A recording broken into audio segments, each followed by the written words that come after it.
Old Nintendo Gamer. And son.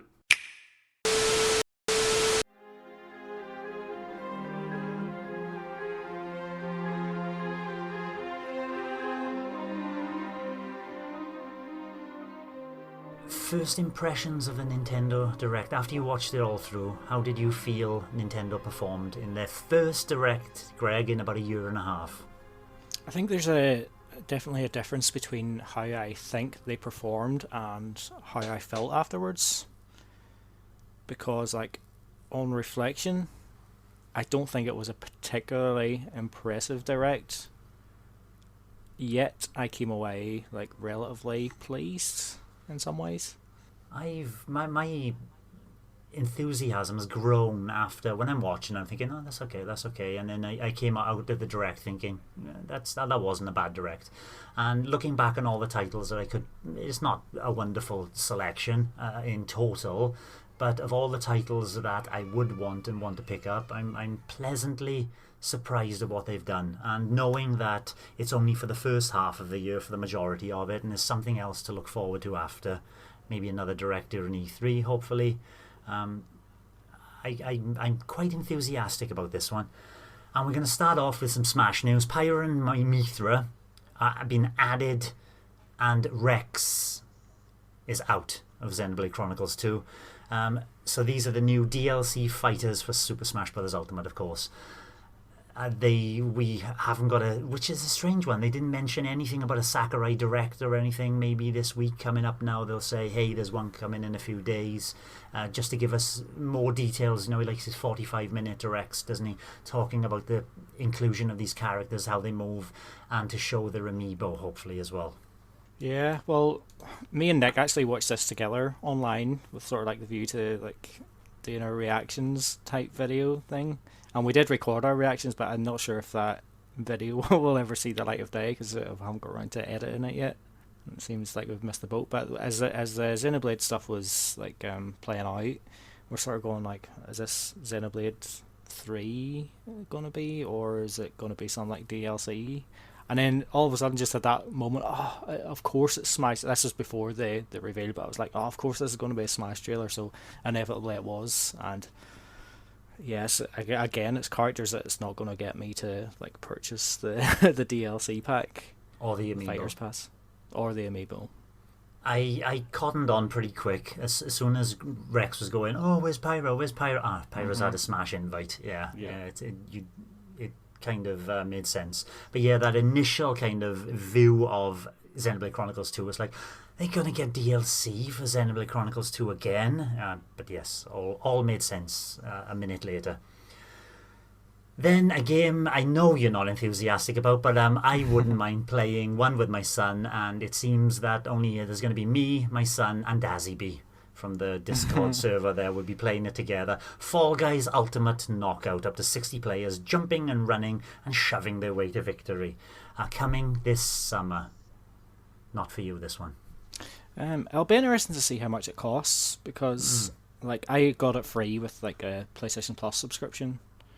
So like in my head I kind of almost see it as a free to play game, but then I know it's not, and like what little I've played of it so far, it's like I wouldn't really want to like purchase it myself, but at the same time I think it would be more fun if being able to play it together with several of you people online, because I've only ever played it just by myself, and I find the controls quite clumsy, and I think that's supposed to be part of the appeal, but I don't appreciate it.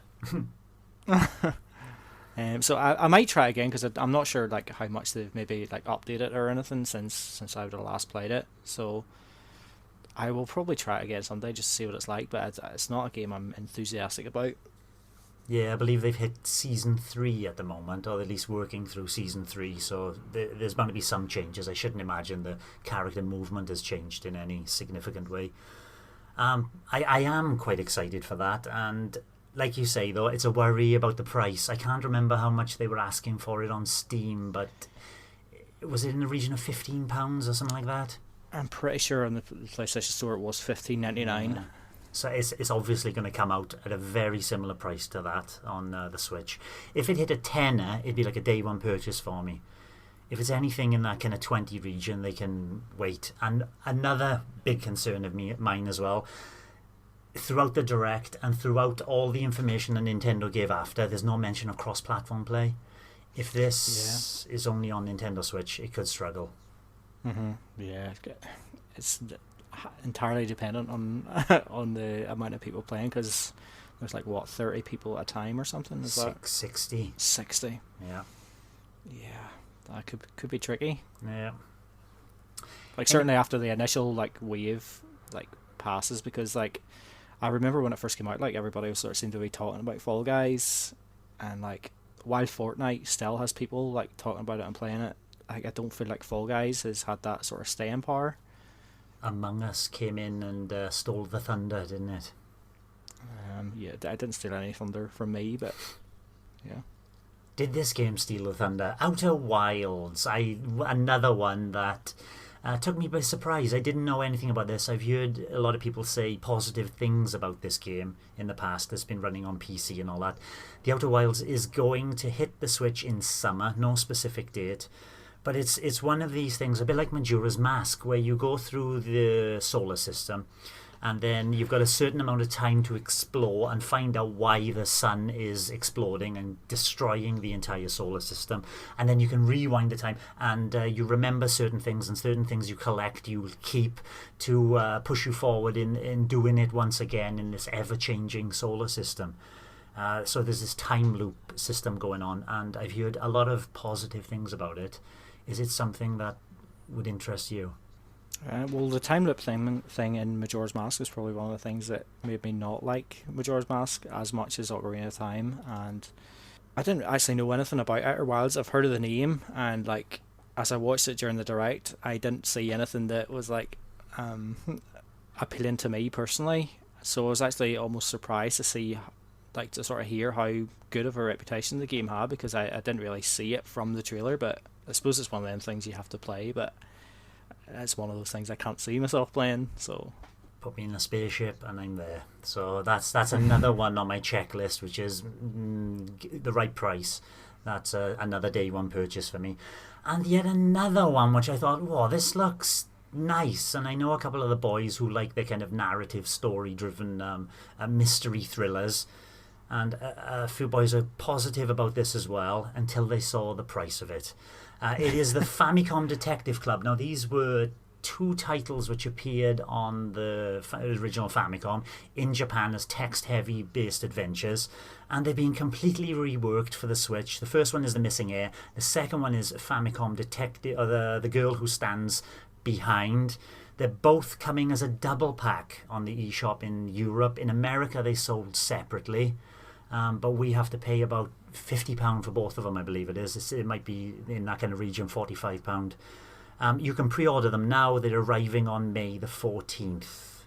Full English text and fully modernised for the Nintendo Switch. Look intriguing to me, a bit on the hefty side of the price range there, Craig. Yeah, it's definitely a crazy price, and like of all the games to sort of bring back, it's not one that would have been on anybody's radar really. So, like, they've definitely surprised us there. Yeah, I think it's cool that they're coming out. I'm not that really into like text heavy games like this here.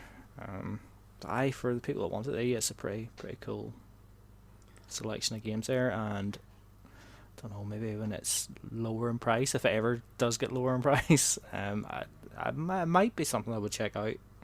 Yeah, Nintendo published. It might not drop in price as fast as we want there, unfortunately. Yeah. A game that Nick might be fond of, because he was talking about Persona 5 Strikers last week, I think, and he likes a good old Samurai Warriors kind of game. And Samurai Warriors 5 is coming this summer, looking very cel-shaded, kind of drifting away from its very visual, striking modern-day visuals. And it's diving into the Sengoku period once again with Nobunaga Oda and Mitsushita Akiechi.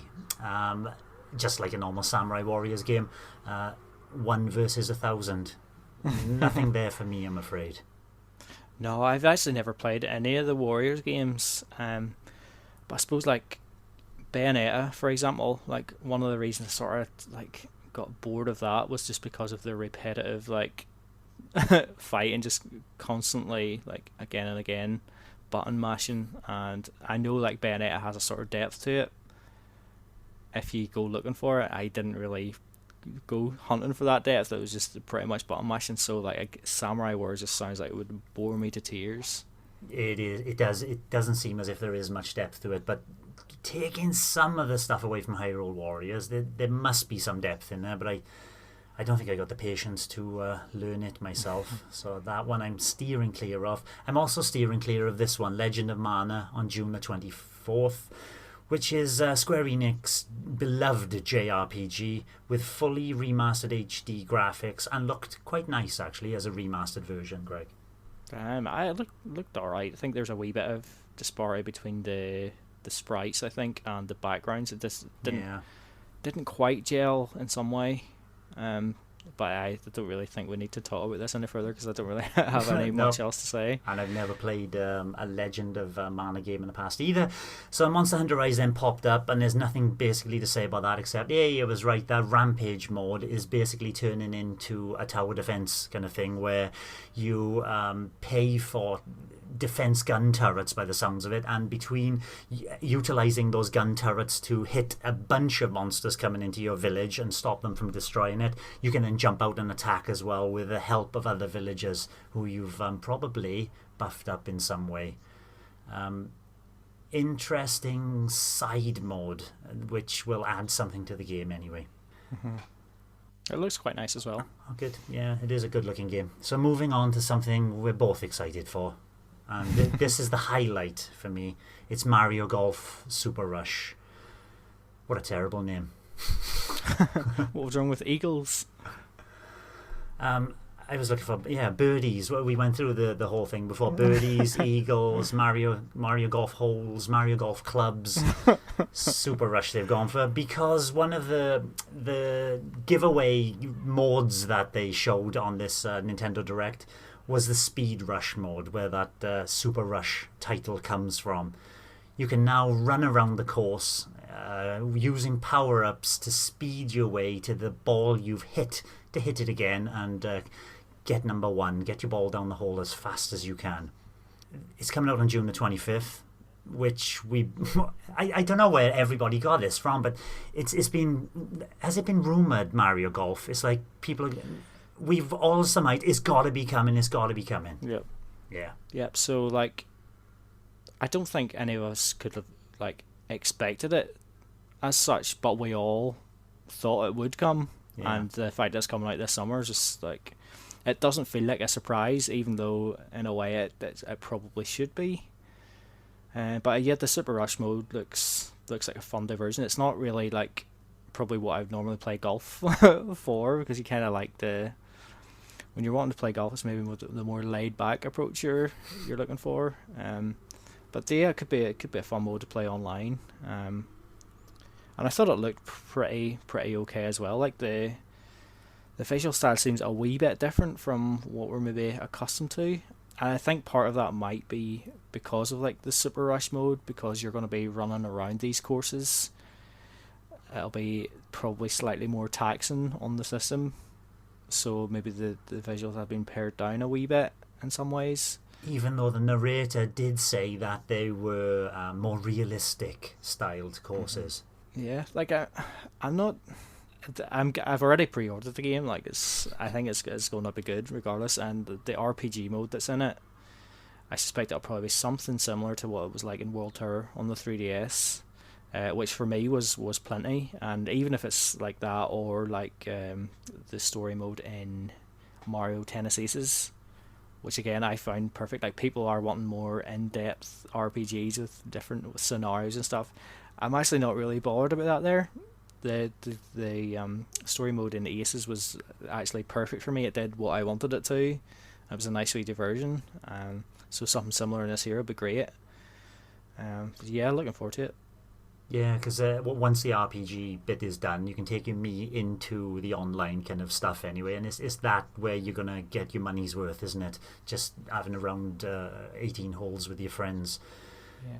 The RPG does look a little bit more in-depth than Mario Tennis is with the kind of things that you can upgrade. I saw the power bar, stamina bar, spin bar, speed bar, control bar.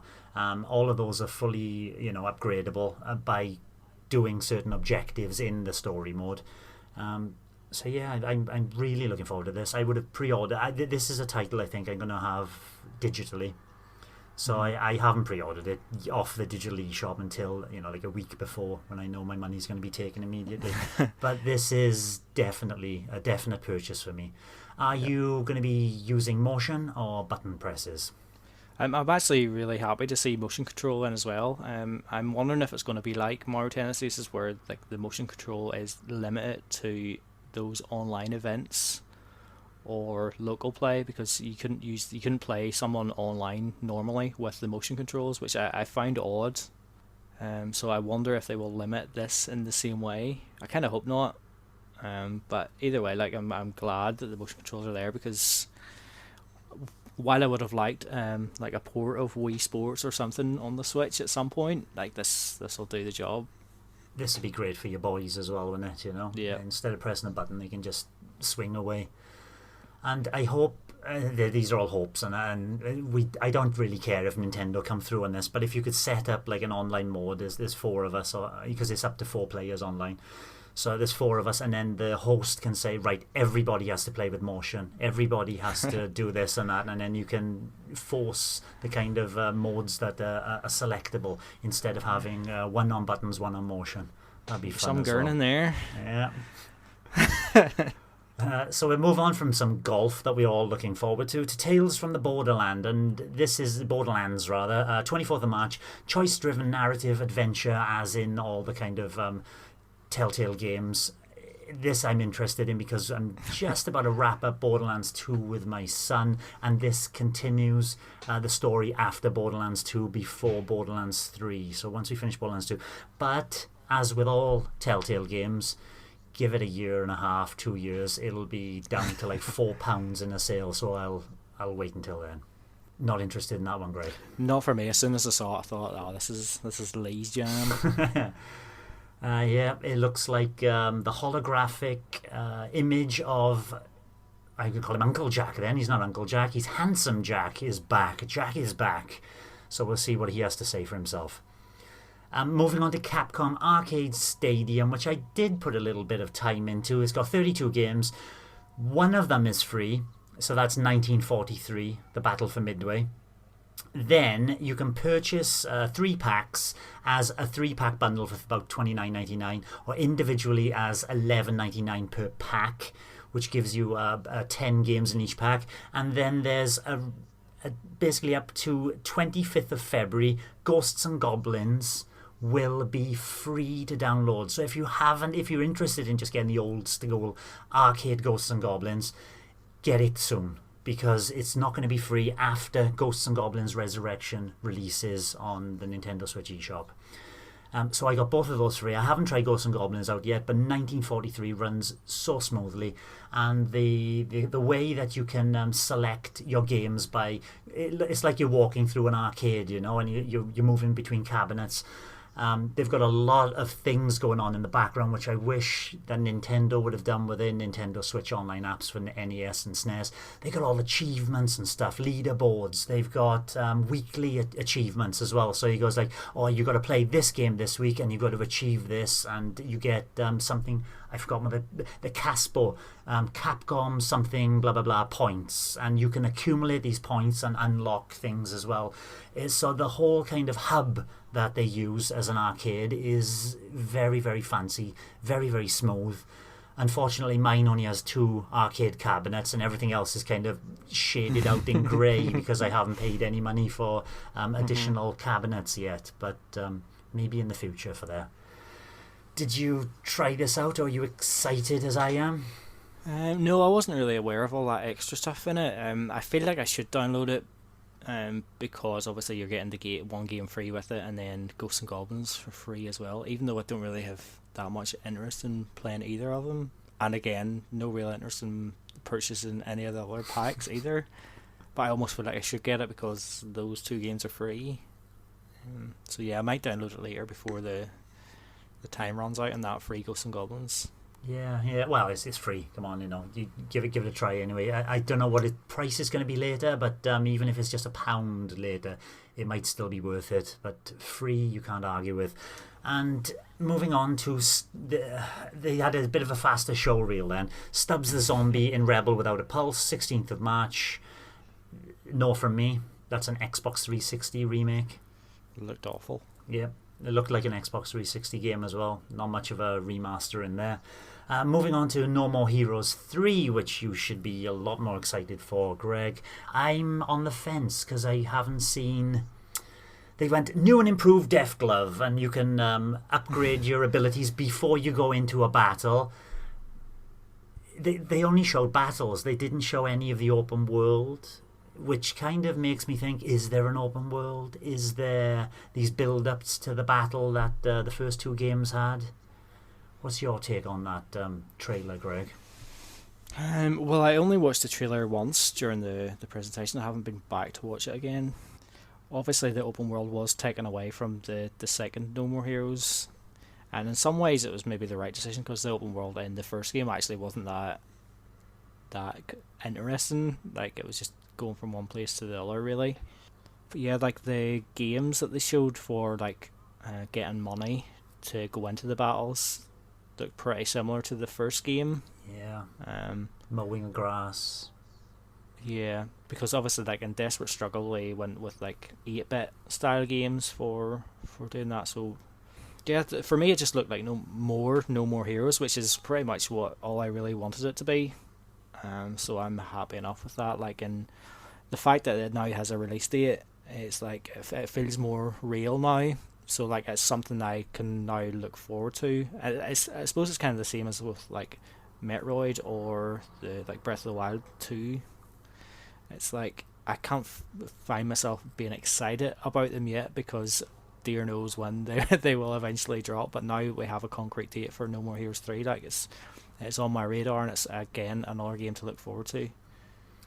And I'm sure there'll be some kind of big blowout during E3, as you know, E3's in June, July, and then pushing up to that August 27th release date of No More Heroes 3. We should get a lot more information then, Greg.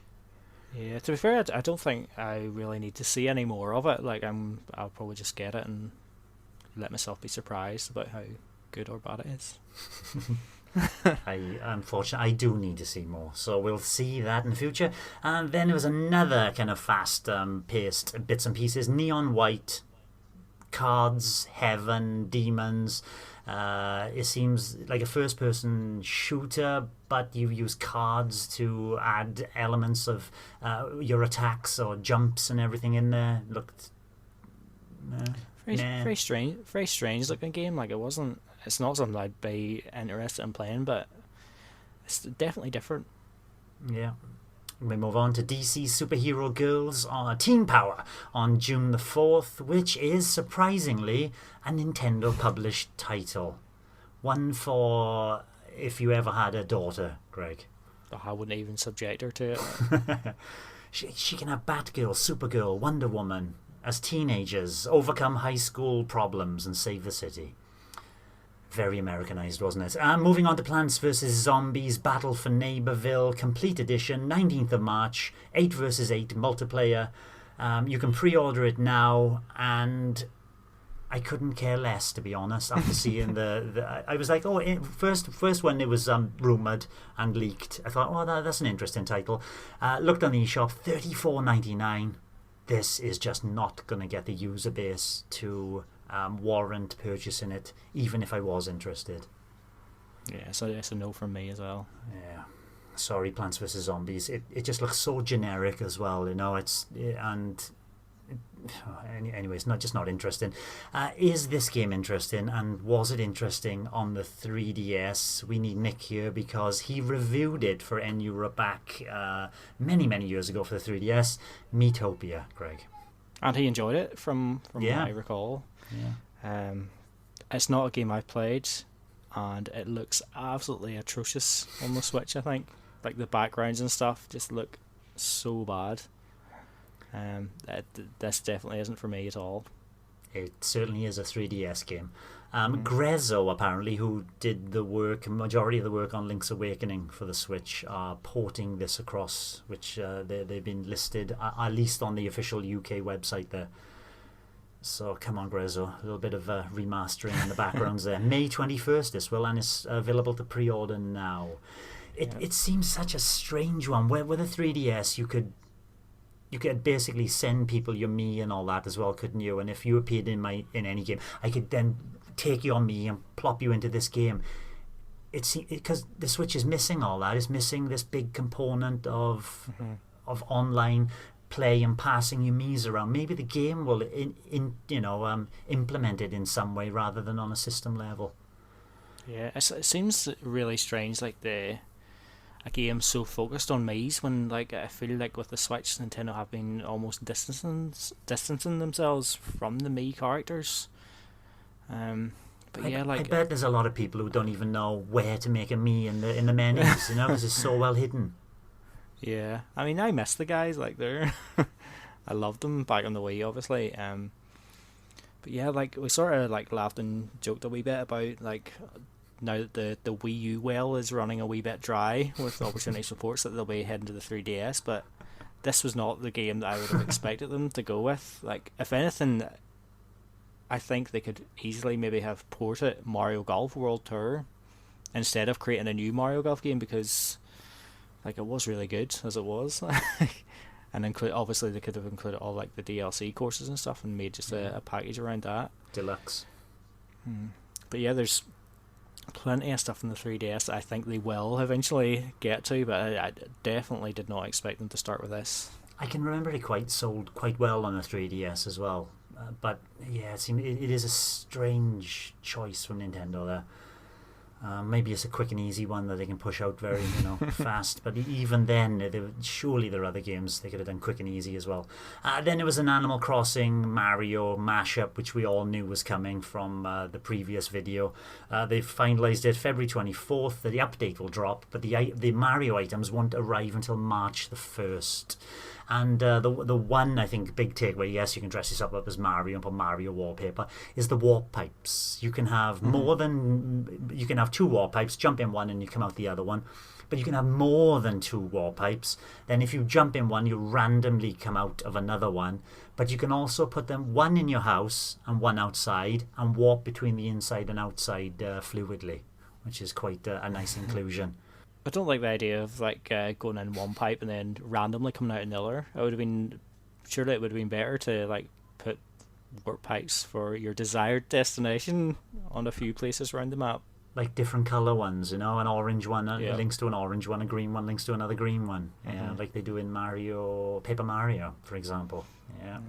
My son is absolutely Mario mad, and I thought he'd be all over this. Like Obviously, I haven't played Animal Crossing for quite a while now, and I thought, well, this might be the sort of thing where I can stick it on and let Jacob sort of explore it and put his wee touch on the island.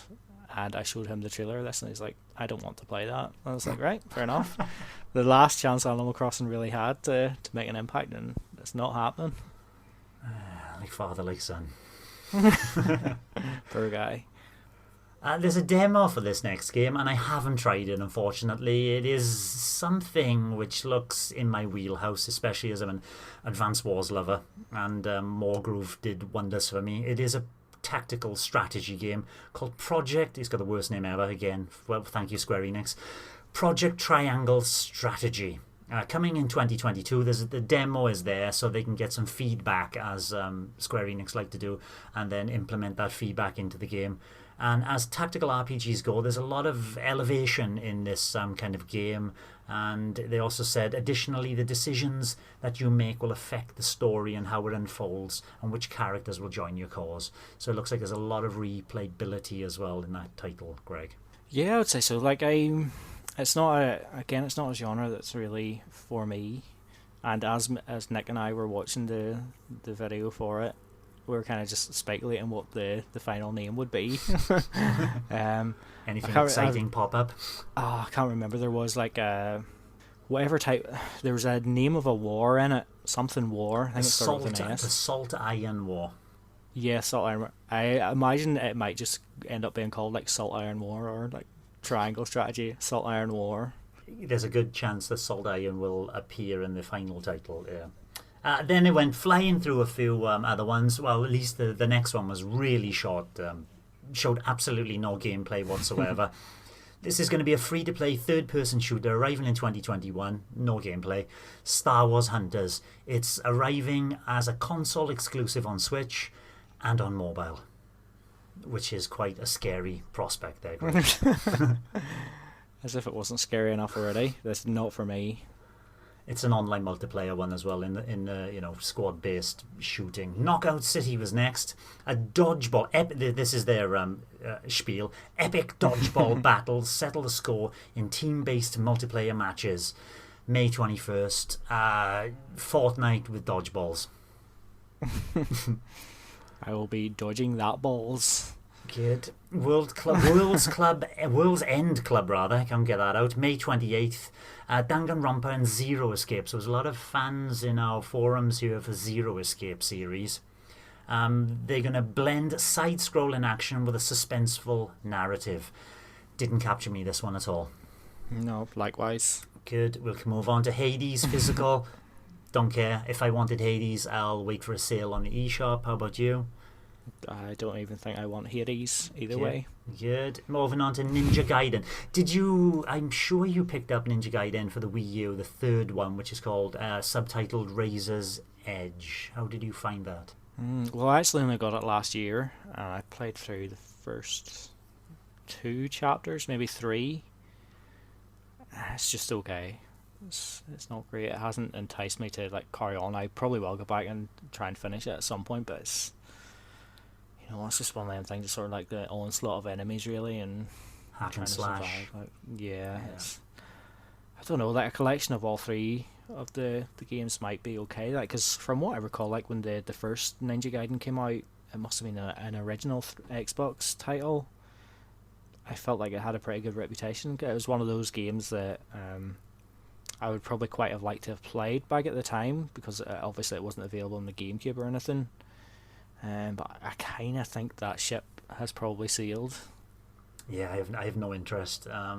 If I did want to hack and slash, even though you despise it, I'd rather go for Bayonetta 3, Ninja Gaiden Master Collection does include Sigma 2 and 3 Razor's Edge, and come out on June the 10th. 3 or Hayabusa, if you're interested in that, anybody. On to Hyrule Warriors Age of Calamity DLC. Season Pass is coming. I never saw this. I thought, this is so strange for Koei Tecmo. They normally push these Season Passes out even before the game is released.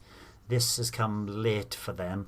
So it's going to have 2 waves, one in June, one in November, $17.99. Lots of news, rosters, stages, challenges, weapons, battle skills. Pre-order now, and if you do pre-order on the 28th of May, you'll receive an additional in-game weapon and costume for Link as a purchasable bonus. We both don't have this game. I'm wondering, Nick hasn't taken to this game either. I'm wondering on the take-up of this after its initially good sales. Yes, I don't think I'll ever play it, to be quite honest. No, after the demo, like I said, really put me off. So Bravely Default 2, we'll talk about that later. There's a final trailer and a new demo. That doesn't interest me either. Ghosts and Goblins Resurrection, 25th of December. You can pre-order it now. And my initial response when I saw the initial trailer was like, it doesn't look nice. It's very Flash-orientated, an online web browser game. But it's grown on me. And seeing some of the levels and the enemy variety and the difficulty, yes, it is difficult, but it's also now shown that it's got a local co-op play where the local co-op players, a bit like the Mario games, just a little helper. And there's 3 things they can do from choosing, basically. You can choose your helpers as Barry for defense, Kerry for transport, and Archie, who can build bridges to make your jumps a little bit easier. Are you wanting to try this extremely difficult game, Greg? Because I wasn't that fond of Super Ghouls and Ghosts, don't think this is really for me. And like the art style, it's not entirely gelling with me. Like there's some areas where I think seems to work quite well, and then other areas where it doesn't look quite as good. It looks a bit, like you say, like a Flash game almost. I don't know. It'll be interesting to see how this one turns out. Yeah, see more. It's 25th of February, so it's this coming week, which once again, $24.99 I believe they're selling it for. So that's another one for me in a future sale if it ever comes down in price. A game I will definitely be picking up on release date and trying, because it's free to play and it's a thing you don't like, a battle royale game. Apex Legends is coming out with full cross-platform play, which I'm, at least we'll have a user base there in the background to shoot against. Cool, enjoy it. Thank you. I'll try. I'll be trying that with my son. I'll put a couple of videos up as well on Old Nintendo Gamer and Son. So you don't have to try it, Greg. You can just come and watch my videos. Breath of the Wild 2, Anuma came on. Oh, Breath of the Wild 2. And then he immediately shot it down and said, whoa, don't get your hopes up now, boys. There's no Breath of the Wild 2. We're going to be talking about a different game. And that game was, Greg. Skyward Sword HD. Happy man. My highlight of the Direct, 100%. July the 16th. Too far away or just the right distance away? Probably feels good enough, because like obviously we've got Mario Golf coming out in June, and then this, and then we've got No More Heroes in August, so it should be a decent summer for the Switch. And if our listeners are going to go back and listen to all those transition tunes from last week's N64 episode and the week before for our Zelda special, you'll know that this is probably Greg's favourite Zelda game. One of, yeah. Like, I'm excited to play it again. Like, I was wanting to play it again on Wii, but obviously I might as well wait now. Part of me has that excitement, because like all I hear online is like people going, "Oh, it's not a great Zelda game," and "Oh, how's it going to turn out now that like Breath of the Wild is a thing and stuff?" Like people are going to see the deficiencies even more, and people whinging about motion controls and whatnot, and like. Here I am, like, just so excited to play it again, and part of me is just worried that it somehow won't be as good as I remember it being, but then another part of me is like, nah, there's every chance it'll be every bit as good as I remember it being. And for me it was pretty much all about those motion controls, because we'd never really had anything like it before. So obviously, you probably were going to mention this anyway, they've introduced like button controls as well. So you can do your sword attacks on the stick. And I have a feeling people that will be playing that way, that have been like hoping for a way to play the game all these years without the motion controls, I think playing that way is just going to take away some of the heart that the game has. I just don't think it's going to, like, I'm sure it'll be fine, but it just, most of that magic from that game was me just like swinging the sword around and it like pretty much replicating what I wanted it to do, and like bowling the bombs around and all sorts of things. And I just think some of that joy will be taken away by playing with the buttons. Yeah, tactile feeling. But Anuma was very quick to say, this is running at 60 frames a second. It's going to improve frame rate and graphics, which means that the Switch has got a more powerful processing unit, so we can map the gyro controls better than it was on the original Wii U. And as far as we are concerned anyway, they haven't been able to do that in other titles yet. Yeah, like even, like obviously I actually mentioned the motion controls in Mario Tennis earlier.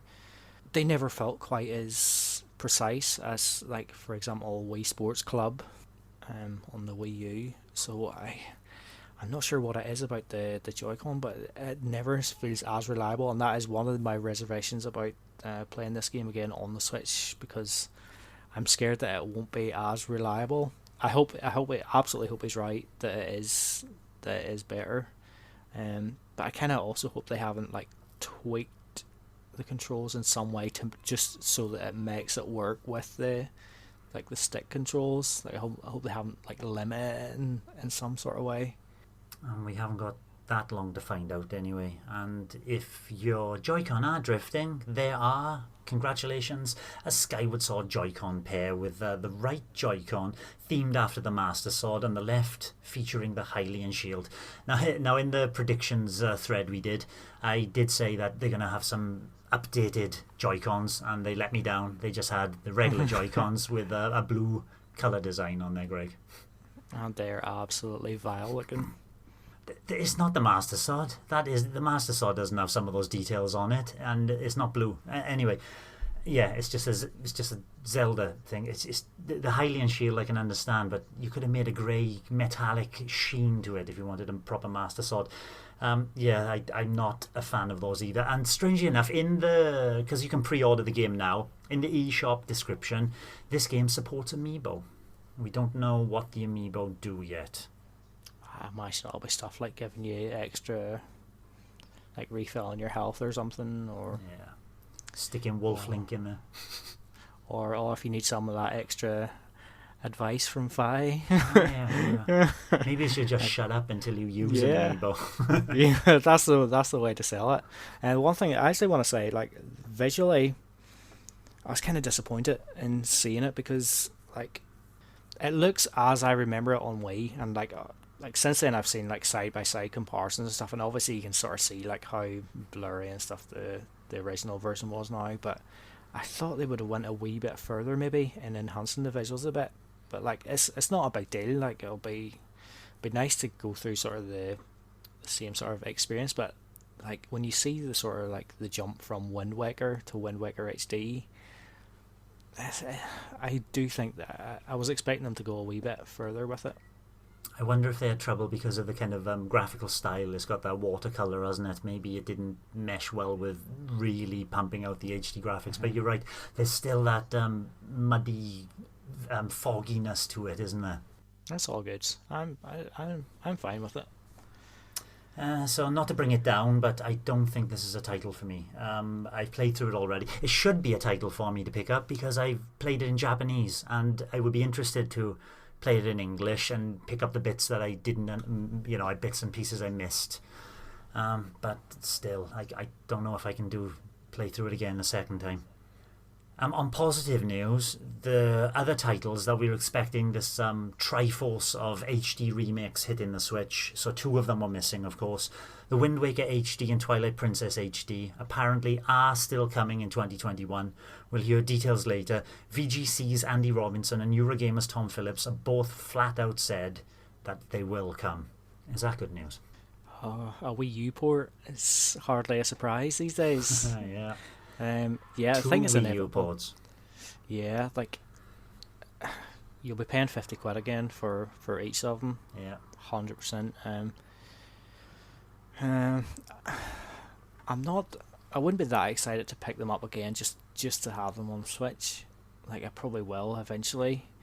Wind Waker in particular, but Twilight Princess, like I tried to get back to that on Wii U, and it's just not holding up for me. It's just, I don't know, it's just like the visual style and just the overall appeal of the game is just not quite there.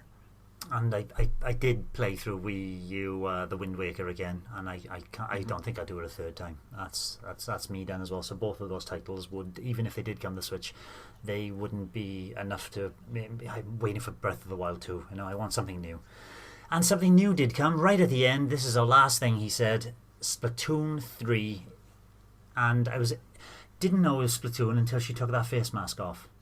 It didn't click with me. I don't know how you felt about it, but it looked at the Badlands. It looked like something from Borderlands. I thought, oh my God, is Borderlands 3 coming? It was all those rusting buses and all that in a wasteland. And then she took her mask off, and Splatoon. Is this some DLC or everything is looking? Then the realization that selecting your character in the beginning is genderless, from what. There was no gender. Then you could select your buddy, which is a nice little inclusion, and then it went into the madness of going into a new, which we've subsequent information, instead of happening in, and I can't remember the second one, where the second one happened in, what was that town called? I can't remember. Don't know. I can't remember. But now we're moving to Splatsville, apparently, in the Splatlands. The City of Chaos, Splatsville is known as. It's going to introduce new features, including weapons such as the bow weapon and customization options, blah, blah, blah, and everything else. And the only thing that kind of dampened my enthusiasm for this title was its release date of 2022. So, yes, we know it's coming. People have speculated that some of the visuals included in that wouldn't be possible to pull off on a normal OG Switch, and so that it's 2022 is the year of the Switch Pro. What do you make of those rumours, Greg? Well, I'm interested by your last point there, because I didn't think this looked particularly good. Obviously, it's early on, but visually it looked very like drab Samey. or something. Like when you think of like how colourful and like how much it pops really when you look at like the original Splatoon on Wii U and then obviously the sequel on Switch, it looked very like washed out or something. I think that's because of its location as well, isn't it? You know, that kind of Yeah. splatterlands they call it. Yeah. I mean, like it's obviously, like I say, it's early on and like those sorts of things will probably improve like as it gets closer to release, but it was a disappointing announcement for me because when you think of like all the franchises that the Switch doesn't have, I sort of see like Splatoon 2 as like this thing that you can still keep playing it, and you could like add more stuff to it maybe, and it almost doesn't need a sequel on Switch. So there, I would have liked to. I would have liked to have seen something else. Obviously, and it like when 2022 comes along, like that'll well have been like 5 years since Splatoon 2. So it is a sizable gap, but at the same time, like it's not something I'm excited for. But then, like as I was watching the trailer, thinking, well, it might not actually be Splatoon 3 as such. It might be like more like a sort of spin-off where it's like some sort of like 3D adventure or something. So whenever Splatoon 3 flashed up on the screen, it was like I was kind of hit with that disappointment again, where it's probably going to be more of the same. Now I think the single player will be probably different to what we've seen in the first two games, because those two are very similar, and it's I think the single player in this has the potential to be more in depth than those games were, but the excitement's just not there. It'll be nearly 5 years since the second one released until the third one released, so surely, you know, they've got something brewing in there. Obviously they haven't shown anything. My concern is they've shown this too early, you know. It's 2022. You could have at least at the earliest shown this in E3, you know, and shown he's shown that trailer what we just saw, and then show something later on in September, November, before the year is out. It seems so early to ramp it up. Maybe, and I'm hoping this is true, that they're going to tie it into Splatoon 2 again and do something in Splatoon 2 to take it through to Splatoon 3. Yeah, I remember when we spoke to Daziby about it, probably last year or even the year before, and like the constant speculation was that it would be like a free-to-play type model. I don't get that impression from the trailer. I think it's going to be like a full-on 50-60 quid again, but I think they will actually find a way of like monetizing upgrades and stuff this time as well. More DLC packs, or do you mean customization stuff? I think customization. I think they will give you the option to purchase those, which is terrifying. Splatoon 2 is all about style, isn't it? You know. Mm-hmm. Exactly. So like, while I could always see like the idea behind like the free to play model, I think Nintendo will try to sell us the game and sell the free to play model. Sell that stuff on top. Yep. Terrifying. That is terrifying if they do both, you know, one or the other. Nintendo, not both. Just listen to us now. So that concluded the Nintendo Direct. For me, it was a really, really good showing. And as I've thought about it more, there's a lot to take away out of there and to talk about, which we just did. And your final thoughts on it, Greg? Well, I was kind of positive enough coming out of it, because going in, like, my expectations were like non-existent, because I've learned that, like, I always find myself going into directs just hoping for that one wee thing that's going to like capture me, but like, even though I have little expectation, I always somehow end up disappointed. So at least this time, like, I didn't have any sort of view going in that we were going to see any big megatons or anything.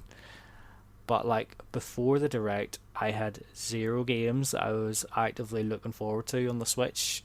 So like, at least I have 3 now in Mario Golf, Skyward Sword, and No More Heroes 3, which obviously we knew about that game, but it didn't have a release date. Now it has a, like, we know what's coming, so that's 3 games I have to look forward to this summer, and that's more than I had this time last week, so definitely positive in that respect. But as I kind of look through the list of games and see what was there, it's like, oh, there's nothing truly mind-blowing in a big 50-minute Direct, so I don't know, it was okay. Like, that's why I think they had the Splatoon 3 at the end. They thought, oh, we can't finish on Skyward Sword. I would have been happy if they did finish on Skyward Sword.